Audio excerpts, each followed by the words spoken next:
Recording is in progress. All right, shall we get started? I don't think I need to do an introduction. This is kind of a nice, a nice friendly audience. It's not people we're unfamiliar with. So thanks for all coming. I wasn't sure how interesting the topic would be, but let me explain or provide some overview of what the topic is. So, you know, that initially I think Jonathan was suggesting that there's, and I hear this too, like we have to produce scholarship for academic promotion, but maybe let's have a conversation around that. And I have for a long time been thinking this topic is relevant not just for us as faculty, but even as in our role as advisors for the students. Because when the students come to meet us and they're looking at how to get ahead and how to position themselves for their residency, they're usually all about research and they're trying to find research opportunities. And I've for a long time been observing, as I'm sure many of you have, is we're really focused on one single definition of research. And that's like, you know, okay, we may diversify and say either basic science or clinical, but at the end of the day, we're looking for a publication to demonstrate scholarship. But actually, scholarship is much broader than just what we think of as research. So that was what was intriguing to me, and it gave me a chance to reflect on this. And so let's see, we'll go through this conversation together and hopefully it's useful. So I'm going to start really zoom out for a moment and walk with me for a moment. So if we think about universities, that's our home, an academic home. Our academic home is the academia or universities, but zoom out to society. So there's government, there's community, there's people, there's NGOs, there's corporate America, there's corporate world, the for-profit world. But what's the role? What do you all see as the role of academia? What's the role of a university in society? And I know there's people online, so I don't know how to, maybe we'll keep the chat box if somebody wants. Sounds good. So, but for those in the room, what would you see as the role of academia in society? There's no right or wrong answer. So it's like, what do we think is the role of academia? Yes.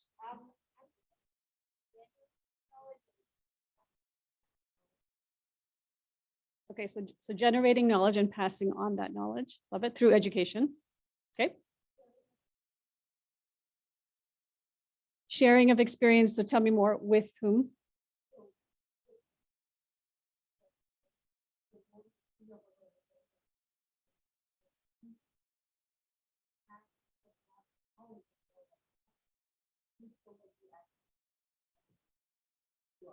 Okay.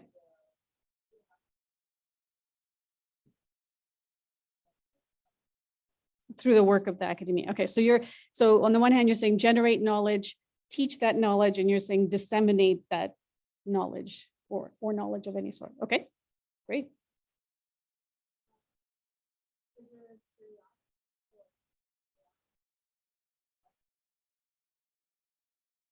Okay, so, and you said a couple things there. So trigger curiosity in itself, a place of where curiosity is welcome, generated, nourished amongst the community, but then also sending folks out there to be in our society who continue to be reflective and curious. So really neat dimensions there. Any other thoughts? What do you see of, if you're the president of the United States or somewhere in Congress, what do you see as the role of academia? Like when would you bring them to the table?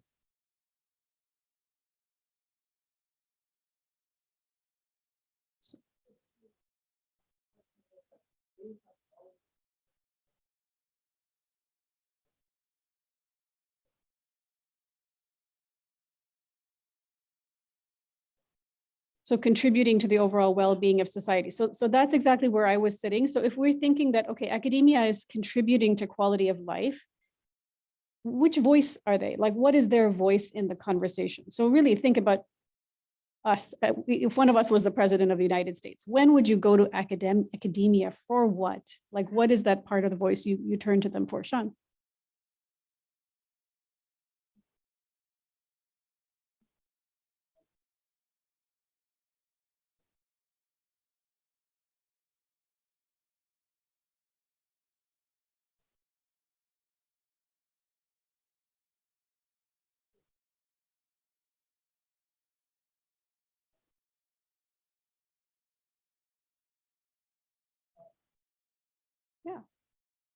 I think that's neat. I think I think that too. And again, there's no right or wrong answer. I'll echo what some of my thoughts are on this too. But yeah, I mean, you might turn to academia to be a reflective voice, one that's sitting in a certain space, one that actually does reflection for its work and so has a vantage point. Madhu, you're going to say something?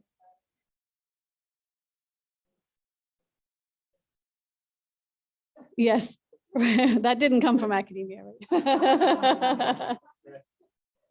I think there's a piece there about knowledge specialization that you look to the academy for a range of deep knowledge in a variety of specialties of a certain kind, uh, and that's when we go.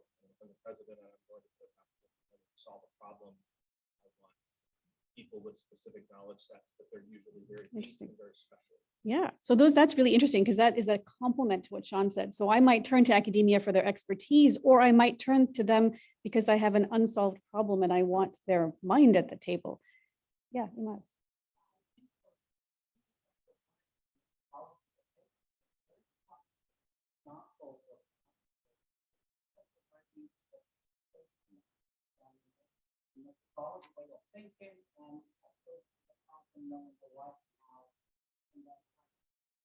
Yeah. Yeah. I love that, actually. That's so true, because that is what academic institutions do. They're systematic in everything that they do. There's rigor and accountability, and that is what we bring to the table as well. Love that. Okay, these were great thoughts, and I want to keep those sort of threaded through our conversation because we are ultimately in that space. While we might feel small because we are a new institution and we're growing, but we're part of academia. We are part of the global space on this planet that is called academia, and it is what we bring to the table in our broader society. So now the question is, sorry, two notes from the chat that I wanted to capture. Expertise producing positive emotions in other fellow humans. Nice. And academics are subject matter. Oh, perfect, thanks. And I think Susan's saying what you were also was being echoed. Positive emotions and other fellow humans. I love that. And that a little bit gets to the quality of life component. So if we take that broader reflection of what is the role of academia, then we go to, go there. So now translate that into, okay, what's the work of academia? So how might, and if you think of work, because I'm going to get to promotion later, but think for a moment, what is the work? What is, and I like this phrase that I've come upon in my reading of academic citizenship. It means being a good citizen in society. We kind of know what it means to be a good citizen of society. So what is the work of academia, and what does it mean to be a good academic citizen? Citizen meaning those of us who live in it, do the work of it. What does the academic work mean? And this is as obvious as it seems. So what do you consider to be the work of academia?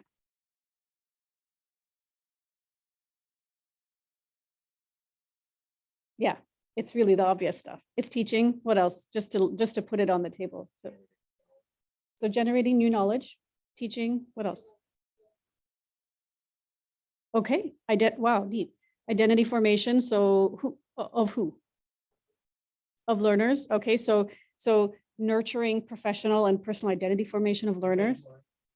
Okay, great. Mentoring, advising. That's the stuff we do every day. Apprenticeship. Love it. Workforce training.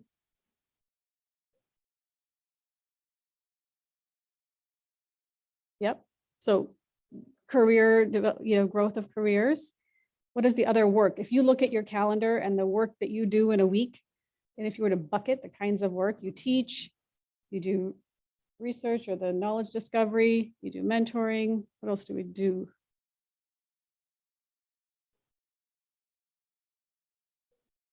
Okay, you build curricula. Helena? Yeah, service. To who?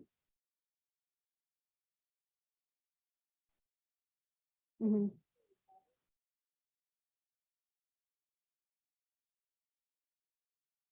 Yeah. And to the community. Yeah. So I think that's That's fair, right? That's the, would we'd all agree that's the work we do in academia. Like if you look inside any building that calls itself an academic institution, the work happening inside, scurrying about, is people teaching, people doing research, people serving on committees, outside, inside, mentoring, advising, nurturing, etc. Agree. So that's one sort of activity that happens within academia.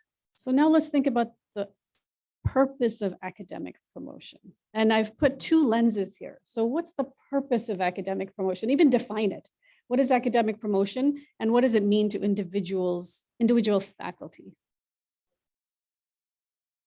Okay.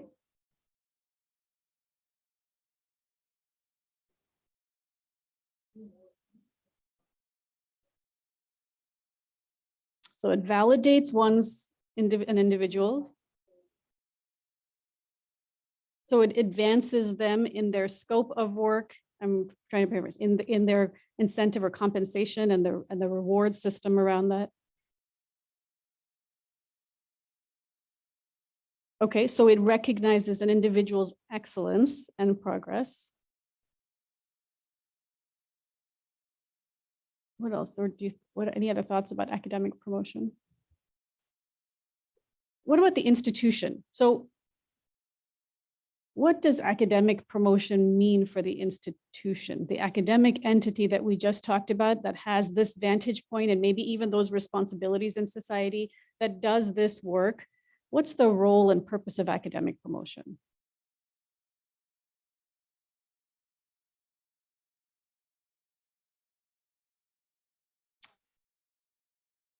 Yes.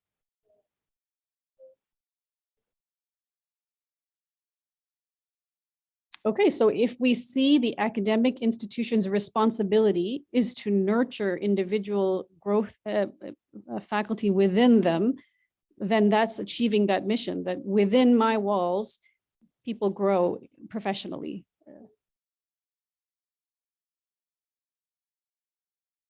So it's essentially the workforce for the academic institution. It allows the academic institution to recruit, to train, to nurture, to advance. Okay, what else does it do? What else does the academic promotion mean to the institution in addition to the workforce piece? Okay, Ozzy and then June. Yeah, go ahead, Ozzy. Okay, so yeah, so unpack that a little bit for me. So somehow it is connected to the impact to society. How do those two connect? How is academic promotion perhaps connected to impact?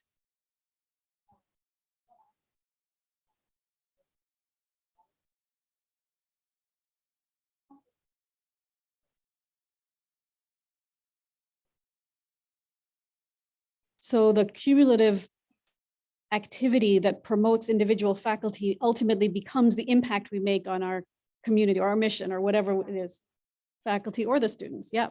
Okay, June.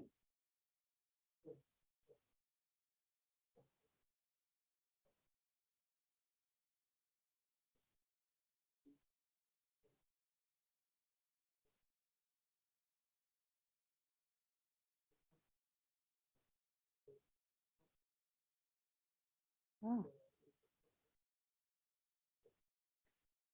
Oh, that's interesting. So there's on the one hand, we talked about the workforce, so that's the people in. On the other hand, we're talking about the actual scholarship or the work of the institution contributing. But I think you're talking about a trust factor and the credibility and the reputation of the institution itself. So the academic promotion and the stuff that comes out of promotion ultimately lands itself as giving our institution credibility. The scholarly work of our promotion of our faculty become what breeds trust and credibility. Is that what?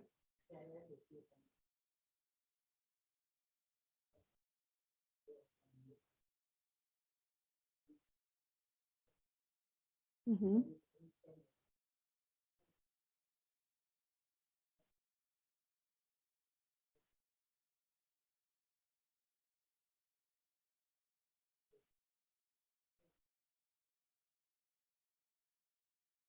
Yeah.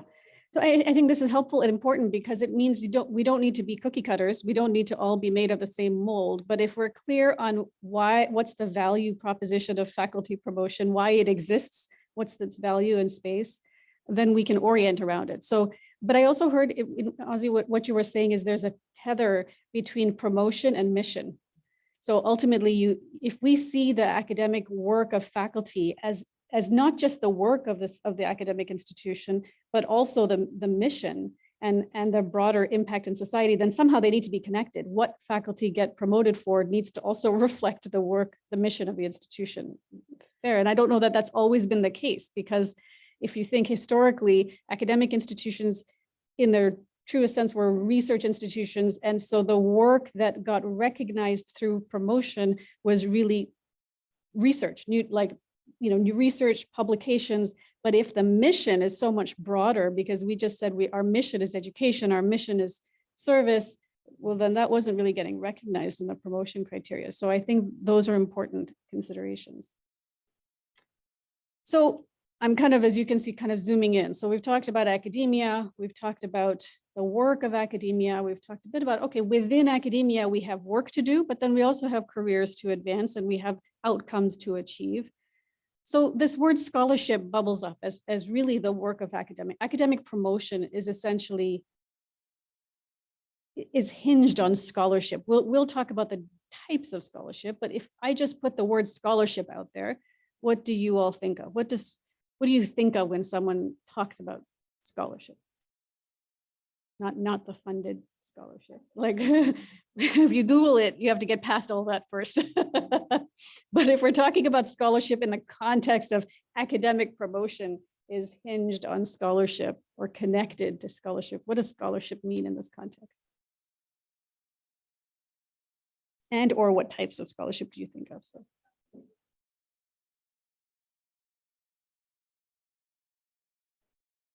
Okay, so scholarly programs and that being a form of scholarship, establishing scholarly programs, okay.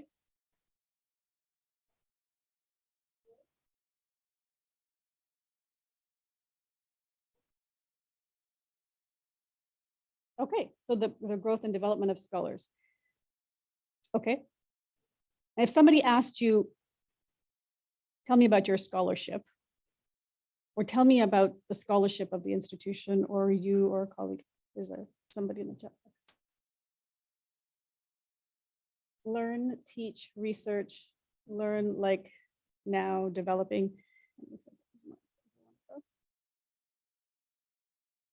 So learn, teach, and research. So I think what Susan, you're saying is that those are all components of scholarship, learning, teaching, research. If I were to say to you, what's the difference between work and scholarship? How would you refine a definition of scholarship to differentiate between work and scholarship? Okay.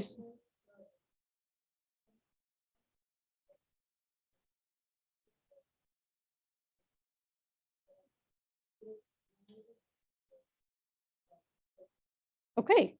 So, and there is a difference, and that's why let's see if we can get there. And I think you've nicely put some adjectives on the table. So the difference between work and scholarship would be that scholarship is something above and beyond work. It's creative. It has some innovation. It has innovation is maybe an adjective good to use, and used a third one, innovation, creative. So good ones. What else would help you differentiate scholarship from work?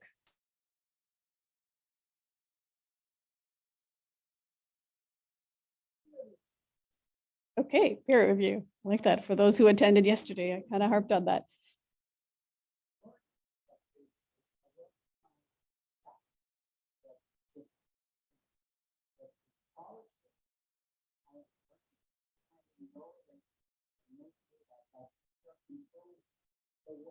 Or the outcome, the product of the work, or that life of people around you. Yeah, that's loaded. That's loaded with good stuff. So yes, you're learning, right? There's an element of learning, but there's an element in what you said about reflection. So clearly, so if we say, we kind of agreed what the work of an academic institution is. But what I want to do now is spend some time saying there's a difference between the work of an institution and then the scholarship that it generates. And what is that space? So let me feed this conversation with what's out there in terms of thinking in this space. So if you look, there actually have been some seminal articles on what is scholarship, defining scholarship, particularly for academic medicine. So there was author Boyer, there's Glassick, there's Schumann, there's some really seminal articles, and now the AAMC for 2 decades has a working group looking at trying to define scholarship. So it's not just us who sit in a room trying to figure out what are the words to describe this space. It is clearly a space that has been thought of before. And I pulled these 4 elements out because they appear in every single paper you read about what is scholarship. These are some of the common threads.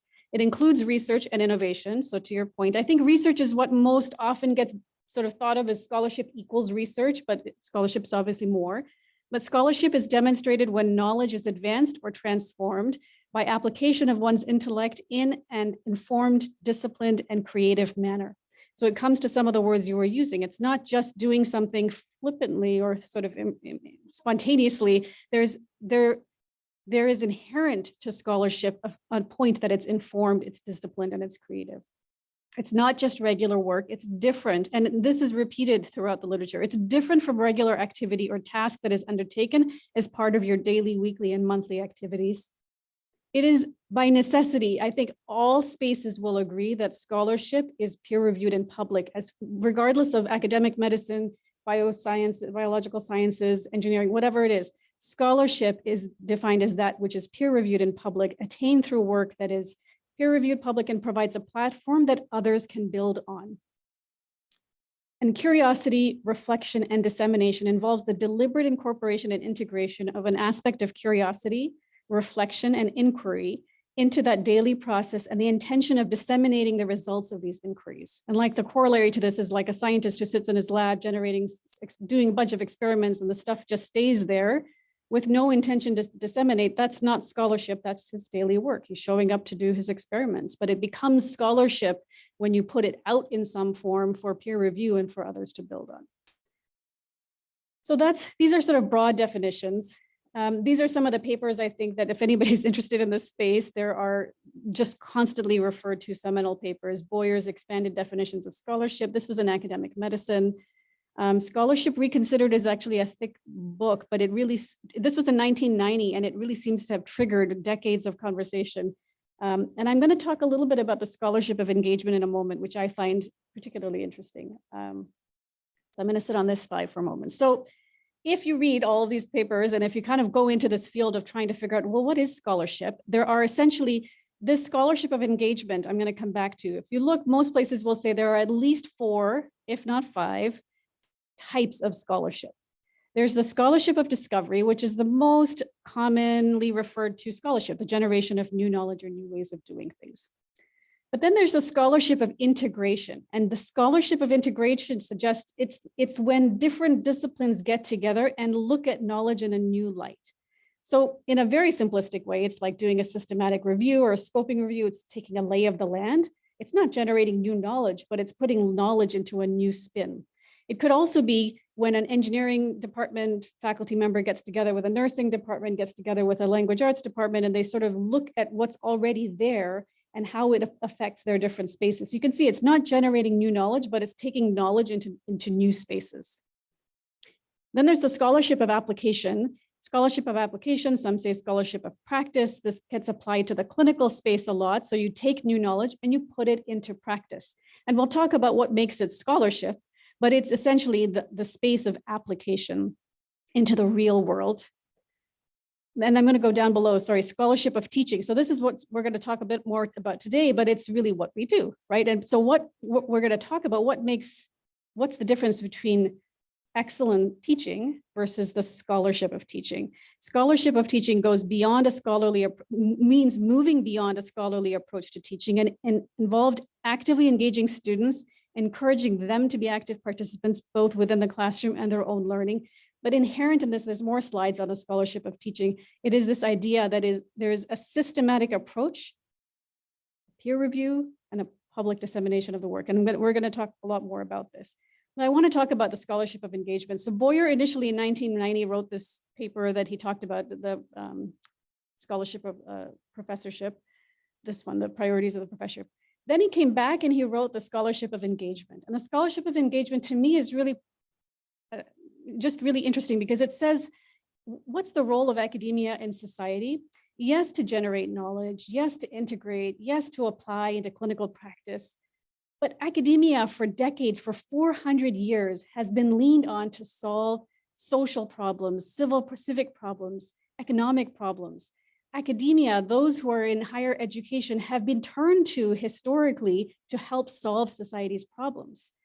But nowadays, as academia has evolved, faculty who engage in public discourse are not recognized for that work because it's not publishing a paper.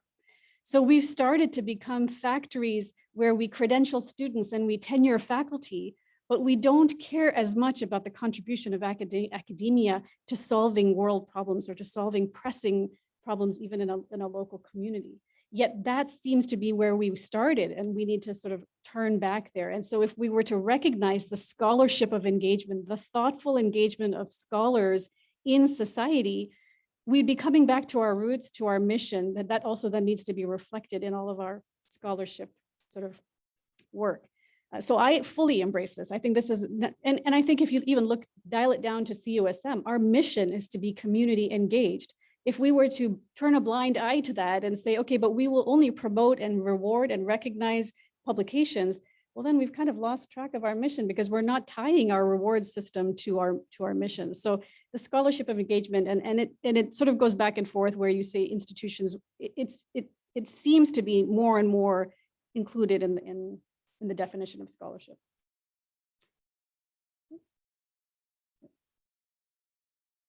So 10 years ago, the Carnegie Foundation of the Advancement of Teaching published a report. This is sort of describing this whole journey. There was this one scholarship reconsidered, priorities of the professorship. This report preferred a more inclusive vision of university scholarship that embraces yet moves beyond its traditional role of advancing knowledge through original research. And so this is really that seminal article, the one that Boyer wrote, that talks about these 4 types of research: integration, application, teaching, and then discovery is the one everybody always thought of. So a little bit about each of these types, because to me, this is new vocabulary. We don't talk about this very much, these 4 types of scholarship. And I think that it may be something we consider at CUSM as something we embrace in our work, but also in our conversations with students so that they think more broadly about scholarship as well. And we collectively think more broadly. So what is the scholarship of integration? Requires participation, as I described, of 2 or more disciplines, inquiry that advances knowledge across a wide range of techniques and methodologies. And I know that many of you do that. We spend our time in the space of scoping reviews, do that, systematic reviews. So we're really trying to look across disciplines and trying to find sort of the intersections and putting that out there. This is work that was done by the American Nursing Association. Others, University of Washington has a program for within their medical school, which promotes the scholarship of integration, specifically referring to literature review poses which poses an unresolved question and attempts to answer that question by synthesizing evidence in the published literature. So I think maybe this is an under-recognized space of legitimate research. We sort of just pass it off as second tier because it's not generating new knowledge, but it's a recognized space. So let's move to the scholarship of application, so practice. The scholarship of application can be understood by reviewing its function in many types of patient-oriented research, which includes, so examples include clinical trials, observational studies, case control studies, etc. In essence, the investigator is assessing how an individual works when it is applied to humans. So the new knowledge was found, discovered, etc. in the lab. We move it into humans, we're now applying that knowledge. So, but what constitutes scholarship versus simply the application, right? Same question would be, as we'll talk about, like, what's the difference between being a teacher and being a scholar of teaching? Well, what's the difference between a clinician and being a scholar of scholarship of application? The clinician who sees many patients and becomes expert in clinical evaluation, in differential diagnosis, and in the management of patients with complex problems clearly is applying knowledge and is a valuable asset to an academic department. So period. So that recognizes there's value. Nobody's denying that's good work, but that's not yet scholarship. But his or her application of expertise does not yet constitute scholarship. However, if that same clinician systematically assesses the effectiveness of different techniques and communicates the findings in a way that allows others to benefit from his or her expertise, that is scholarship. So we'll talk a bit about this because it is inherent in what Imad, you were saying, the systematic natures. So academia requires systematic nature, and we'll talk about what that means. It requires the sharing, and it requires peer review, peer consultation, sharing with our colleagues. It doesn't have to be publications. There are other ways to do this, but that is what makes something scholarship and differentiates it from work. So here's an example I pulled. So I happen to have gone to Hopkins for this one. There are other institutions because I realize Hopkins feels like it's out there, but I think actually this is a pretty nice description. In Hopkins academic promotion guidelines, this is what they say: evidence of scholarship in clinical practice or in the scholarship of application, all of these things are considered. So this is how they ask faculty to demonstrate, as we talked about yesterday, excellence in clinical practice. So some of these things feel like, okay, I'm not sure how many people are going to become the nation's foremost clinician in X, Y, or Z. Feels a bit of a stretch, but there are some that I've put in orange that feel a little bit more accessible, right? Leadership positions in professional societies, local societies, regional or national, invitations to participate in clinical activities in medical schools and hospitals. This reflects, look how it's meeting the scholarship criteria. It means you're sharing, you're putting your knowledge out there in the public domain for others to build on. Service as a member of an examiner of specialty boards, development of national, internationally recognized standards of care. Again, that feels like a reach, but I'll go to the orange one. Development of clinical programs that serve patients across the state or nation. We have, our clinicians here at ARMC developing new programs all the time. Even we're developing it. The student run free clinic. It's a new service that didn't exist before. Being identified by peers or trainees as a role model of professionalism in clinical practice. That is very low hanging fruit. That is accessible. The question is, the task for us is to capture that in some formal way so a rank and promotion committee can actually recognize that happened. Referrals from within and beyond. So this is also super accessible for a clinician. It's about capturing this in some more, objective way. So that's the scholarship of, this was all the scholarship of practice. I'm going to move on to the scholarship of teaching, which is where most of us live a lot. So teaching becomes scholarship when it demonstrates current knowledge of the field and current findings about teaching. These are all quotes. I should have put the quotes, and actually the references are those 4 articles at the beginning. Teaching becomes scholarship when it demonstrates current knowledge of the field, current findings about teaching, invites peer review, and involves exploration of students' learning. Essential features of teaching as scholarship include the teaching being public, being open to evaluation, and being presented in a form that others can build upon. So I know I'm repeating myself, but it truly comes across every time you read anything about what makes teaching scholarship. In contrast to the typical products of the scholarship of discovery, which we all are familiar with, which include grants, manuscripts published in the peer-reviewed literature, the products of scholarship related to education might include, and here I think we should pause for a moment because this is the question we often get. What do I put on my CV? What do I put in my application for promotion when what I do is teaching? How do I get it out there in the public domain? Web-based materials, textbooks, curricular units, teaching modules, continuing education presentations, curricular change, or community education. It needs to get out from our 4 walls, just your students. It needs to go beyond our walls, and it just needs to be out there. The challenge for educators is to provide the evidence that demonstrates the scholarly nature of these activities. So that, I think, is the hard part. It's not that we are not scholarly in our approach, but we have to think about how to creatively capture it and put it out there in an objective way. So coming back to, I'm going to spend more time now. The rest essentially is thinking about the scholarship of teaching as a deep dive, because I think that applies to most who are attending today.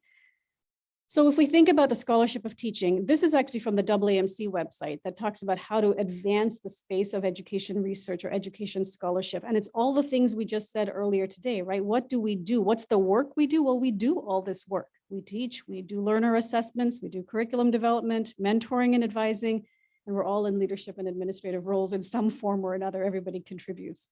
So we're doing the work. The question is not, are we doing forms of scholarship? The question is taking the work we do and kind of moving it into scholarship space. So this is evidence of scholarship in teaching that's required by University of Florida. So if you were applying for promotion at University of Florida, here's what you would need to do to demonstrate excellence in teaching. Evidence of the quality is in teaching evaluated by peer reviews, by student evaluations, development of new courses and revisions, development of creative utilization of new materials, program development or leadership, including leadership in the accreditation process, mentoring graduates, conducting training workshops. I think you all will say, well, we've done all of that. Like we do that. And again, I think it's one thing that we need to demonstrate that we do it. The hard part is demonstrate I followed the standards of scholarly work. It's peer reviewed. How do we demonstrate that? And how do we get it out there? So here's to answer that question. If the question is, I do all this stuff, how do I demonstrate quality? Because one of the things we heard yesterday, right, in our own rank and promotion criteria, which is the same as every other institution, is that quality matters. It's not just showing up, it's that I do it really well and I am progressively advancing in that field. So if we're doing it really well, it means we have to have a way to measure quality. Well, if we're going to measure quality, we need to have standards we measure against. So it turns out there is an established rubric for quality. GLASS 6.6 standard common, these are common standards for a scholarship across disciplines. So this is not just medicine, this is all fields. These are the 6 sort of things that are required for something to be considered scholarship, to do that front end. And again, it's going to feel very familiar to you because you do this every time you teach a class. There needs to be clear goals in whatever the scholarship activity was. There needs to be adequate preparation, appropriate methods. So one thought like a scholar to make sure that I used the appropriate technique of teaching, if that was what I was doing. There needs to be significant results, effective presentation, and reflective technique. So we're going to dive into these, but think about that. There has to be results. So that means you need to be measuring something. It's not just, again, showing up, but there needs to be some results. There needs to be a packaging of those results to be presented somewhere. And there needs to be reflective technique. And then there's this additional component that requires the dissemination piece. Critical to the assessment of all areas of scholarship is the importance of presentation to others. And this is not the activity, but the results. The results have to be presented to others. Discovery of new knowledge or integration of previously published information into a novel synthesis does not contribute scholarship unless it is communicated to others. So there's this sort of, again, this is from AAMC, but it's also originally from the Glassic article, just really kind of goes into those 6 standards and asks the deeper questions. So I'm happy to share all of these resources with anyone. So as you're going through your own sort of thinking. This particular spreadsheet I really like. So it was in that article and it says, okay, how do you apply those 6 standards if you're a lecturer versus if you're a clinical preceptor versus if you're a small group educator or teacher versus if you're an education administrator? How do I demonstrate that my work was scholarly if I'm in any one of those roles? Those are exactly the roles we're in. And if you read these and if you go down, let's go down the small group leader, right? College faculty essentially are in that role every Monday in doing these things. Well, you'll probably say, well, how I look at this, and I think if there was a peer review, if we had a process, and maybe we should do this, if we had a peer review rubric to come and say, come and review me as I'm a small, because I'm going to be in my small group on Monday.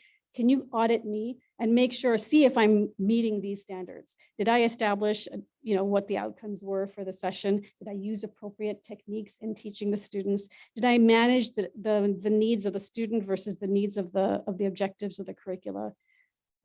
Did I somehow, and was there a way for me to assess the results of that interaction? And then it goes on to say, was there a presentation? Is there some way that I've shared this material with others?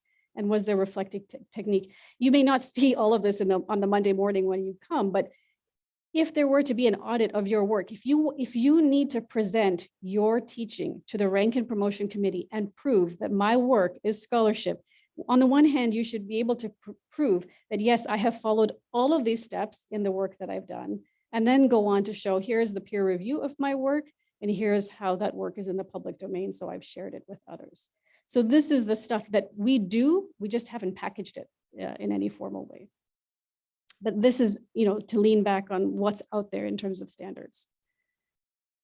So I think I just went into this. I'm not sure I need to spend too much time on this, but really, and you could ask yourself this as you reflect on the last time you were in, in a college room. Did you follow all of these 6, or did you address? And maybe you didn't. Maybe there's some opportunity that, I do the first 4, but I don't really present my results anywhere. I've never thought to share, what works for me in a group facilitation. So maybe you'll be triggered to say, actually, I could probably work on this, etc. So this is more of a working slide.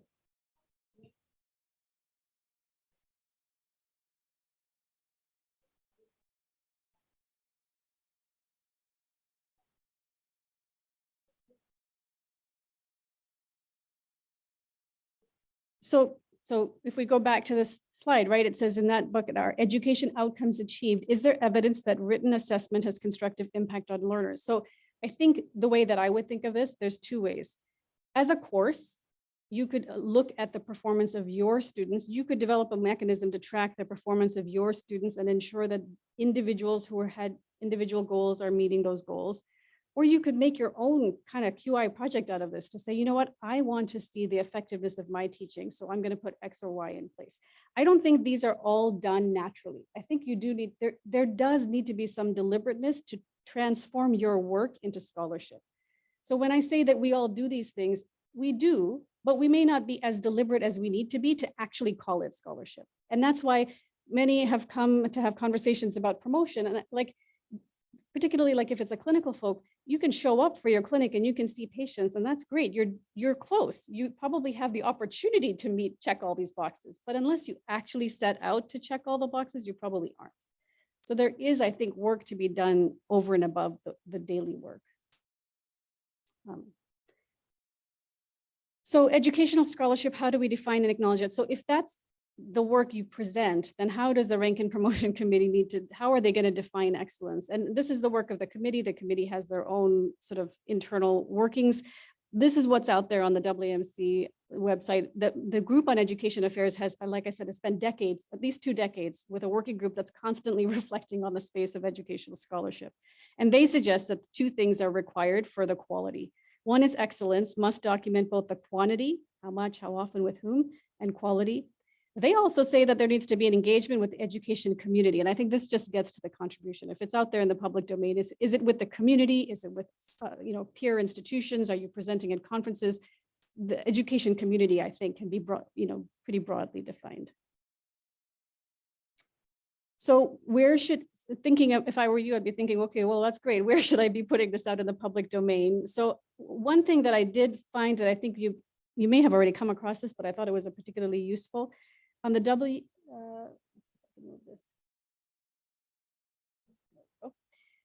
WMC Education Affairs, I'm happy to send the link out, but they have an annotated bibliography. It's like 75 pages long, but it goes through all of these potential journals. And for each journal, it does what I just took a screenshot of what it did for BMC Medical Education.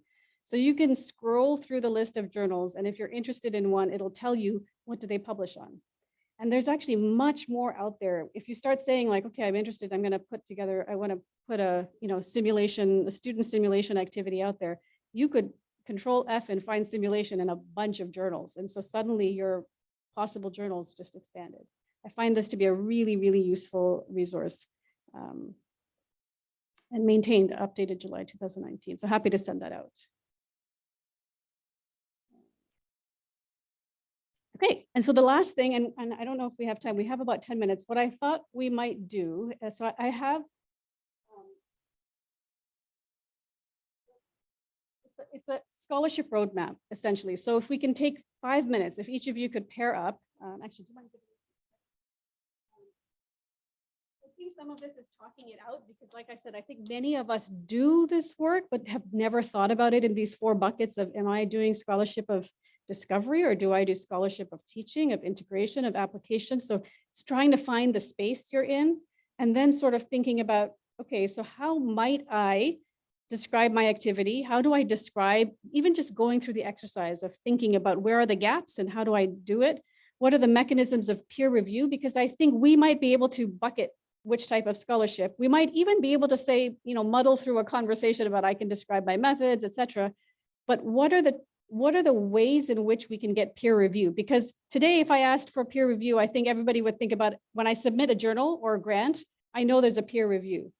But what are other ways to get peer review And I take this and I'll open the door here for institutional suggestions. If you are just, if you're thinking, talking even after this, you feel like we should implement some sort of institutional process around peer review, I think the door is wide open.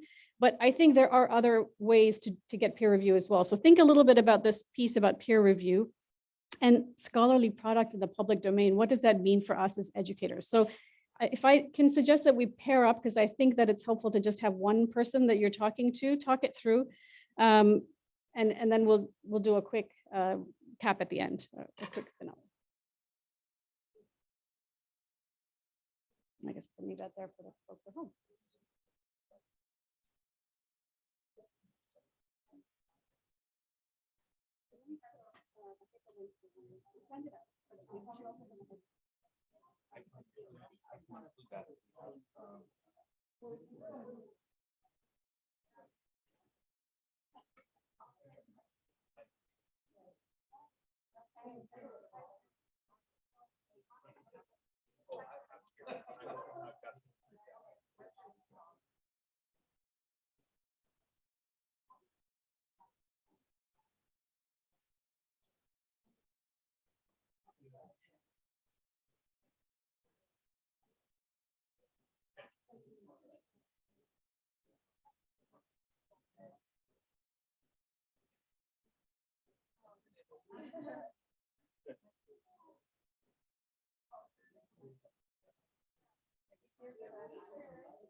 Okay, I think if it's okay, I'd love to use the last 5 minutes just to sort of bring some ideas back to the center, and then we can carry these conversations onwards afterwards as well. So show of hands for those in the room, how many identified with the Scholarship of Discovery? You don't have to have one, but how many of you engage in the Scholarship of Discovery?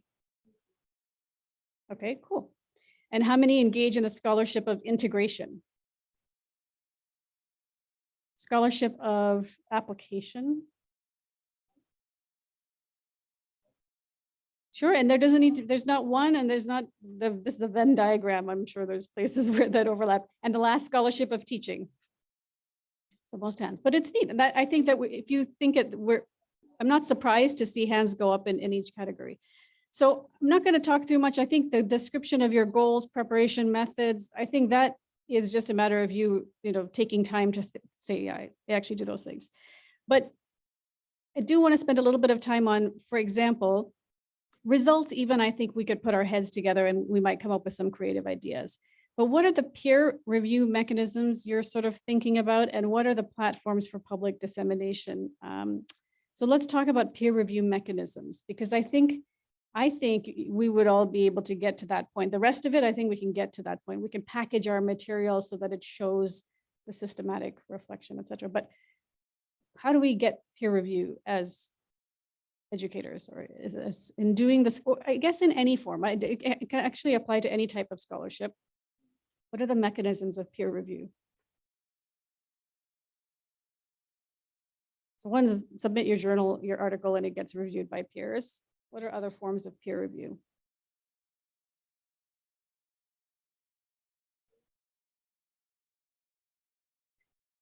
So how do you convert that informal conversation into a formal interaction that counts towards your promotion?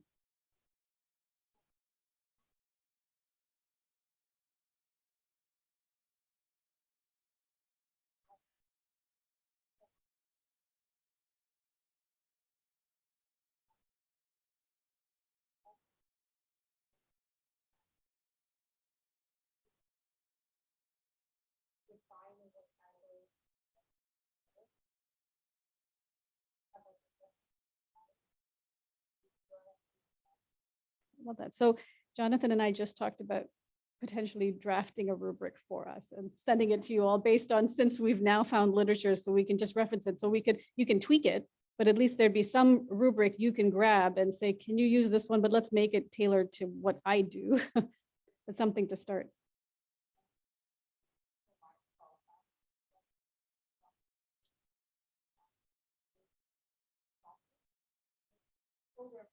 Yes.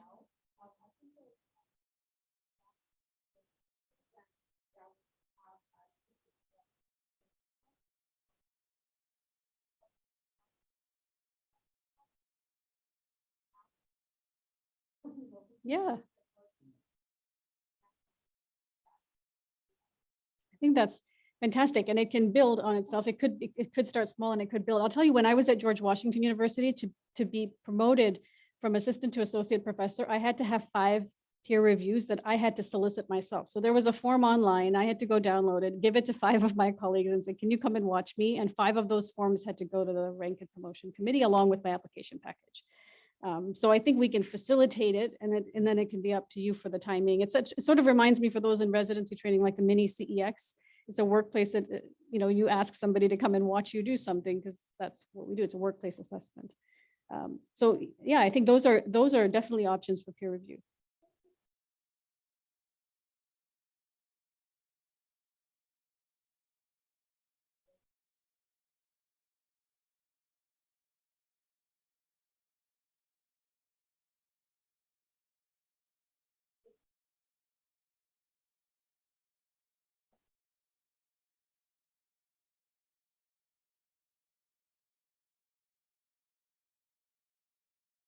So we can certainly start conversations about what a peer review, but I'll tell you that in academia, the spirit of it is that we should be open to critique.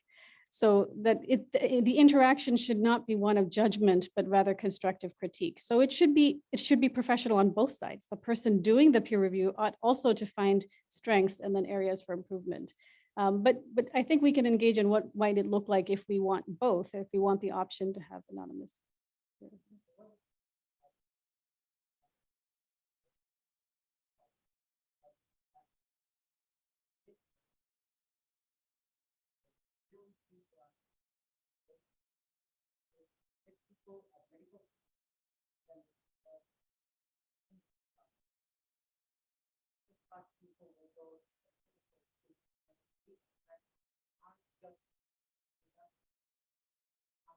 That's right. Yeah. Yeah.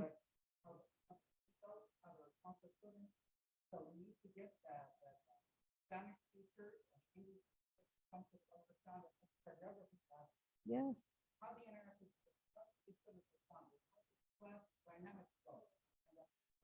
Yeah. Yeah, I think you could do that yourself by picking people not in your discipline, or we can institutionalize this in some way too. So I think those are all great ideas. So there's the one idea is like an independent process that we could pull on. What are other mechanisms for peer review that are out there that you can reflect on in your kind of promotion packages? Madhu, you and I talked about one today that I think.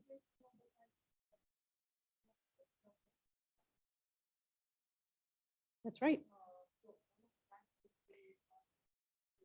Exactly. So when you propose a workshop for a conference, when you submit a grant and it gets reviewed, your work is getting peer reviewed. So that all counts. We just need to put it into the package that this is how I've been peer reviewed. So even if we were to institutionally, like we come up with our research symposium, when we go through a peer review, it can be our own peer review too, that our students have the opportunity for, posters. Posters are peer reviewed and they're out there in the public domain. And even better if you can create a proceedings from the poster presentation so that it's really out there and referenceable. So I think submissions to conferences are not always thought of as, we don't always capture it, but they are peer reviewed, because to get it in there, you need to have that peer review. Your work essentially is being peer reviewed.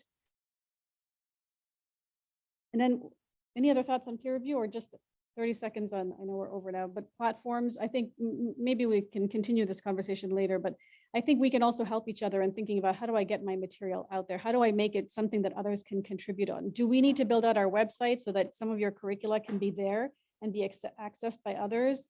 If that's appropriate and comfortable to you, or if you're preparing a scholars program, do you want to put it on? And I had one slide, and I'm happy to share it. There's MedEd portal, and there's another one, actual repositories for curricula, where you can have it peer reviewed and share your curricular documents so that they're out there.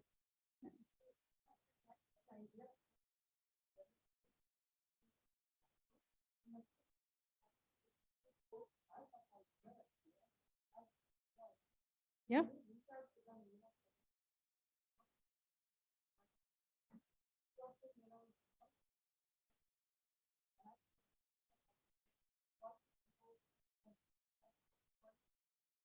I think that I think the opportunities are there for us. And so I think we can individually think about where can we share our material. So when any of you teach at UGHE, you're doing this institutional, you're sharing, you're putting your material out there. It's another institution and you're sort of essentially out in the public because you've shared your knowledge elsewhere. So many of you have taught at other institutions, not just UGHE at UC Riverside. That all counts as dissemination platforms. We can individually be creative, and I think even institutionally we can be creative. So I'll open that door up, that I'm also happy to be a sounding board. So I'm going to end there. I know I'm over time, but thank you for engaging. I hope it was useful and look forward to more conversation. So let's talk. We'll continue this conversation. I don't want to hold everybody up because I know that it's precious time for everybody, but